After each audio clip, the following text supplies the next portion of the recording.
And next slide we have to visit that how did it all start. It goes back to a legend of an avatar of Vishnu called Narasimha. You see, there was a demon called Hiranyakashyap. Hiranyakashyap and Hiranyaksh, these were two brothers. And they were two demons. They were actually cursed gatekeepers of the adab of Vishnu, Vaikuntha. Their original names are Jaya and Vijaya. They were cursed by the sons of Brahma, the four Kumaras, to take birth in human form because they stopped the four Kumaras to enter into Vaikuntha. And so one of the births of these two were as demons Hiranyaksh and Hiranyakashyap.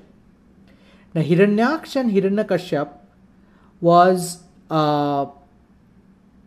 there were two avatars. Vishnu had to take two avatars, or had to incarnate as two beings on this plane of existence to kill both of them. The first one, Hiranyaksh, the elder brother, was killed by Varaha avatar, the boar.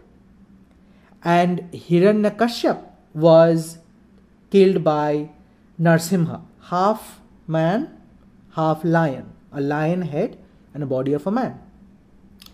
Now, why this whole story came about was because there was a very interesting twist in the story, that although Hiranyakashyap was a demon, he did immense penance to gain a boon from Brahma, who was the creator.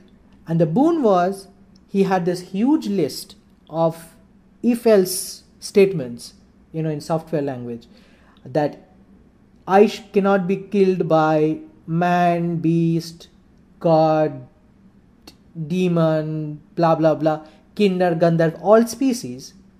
Then he put clause that I cannot be killed in day, I cannot be killed in night.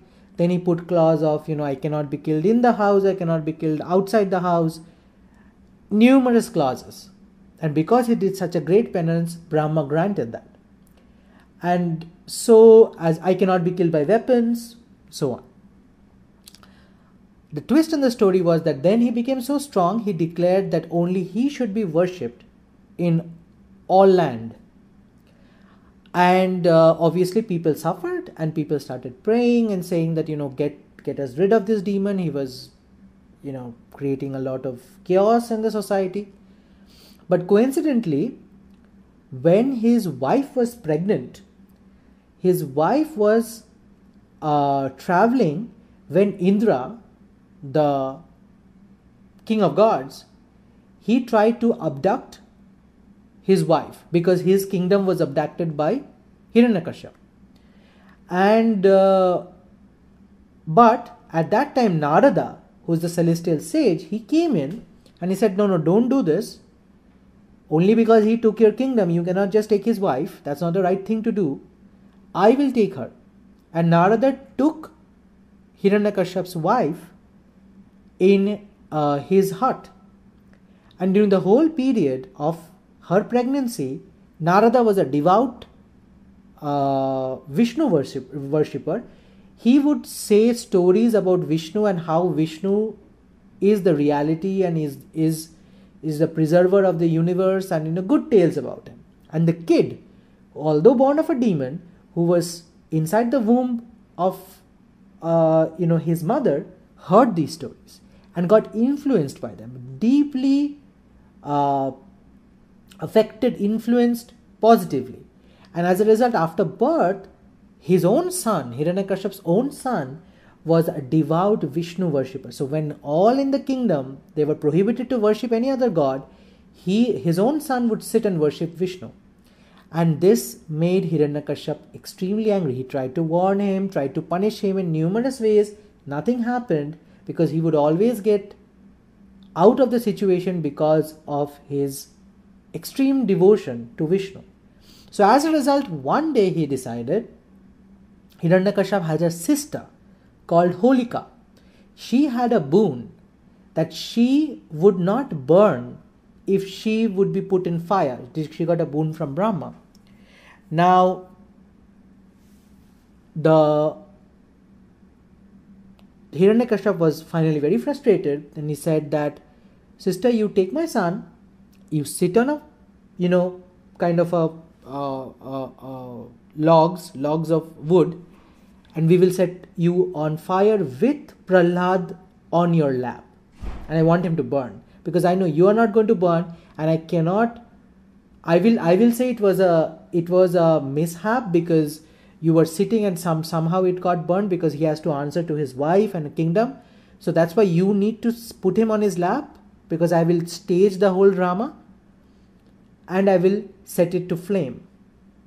So what happened was, Holika took Prahlad on her lap, and Hiranyakashipu ordered the bench or the seat on which she was to set on fire.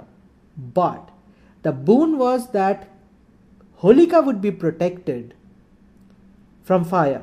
But because she went against and misused the blessing she was given by Brahma, and she was holding an infant innocent soul on her lap trying to burn him, the boon became void, because she was with someone and that person was too pious. So as a result, the fire burnt Holika but did not touch Prahlad.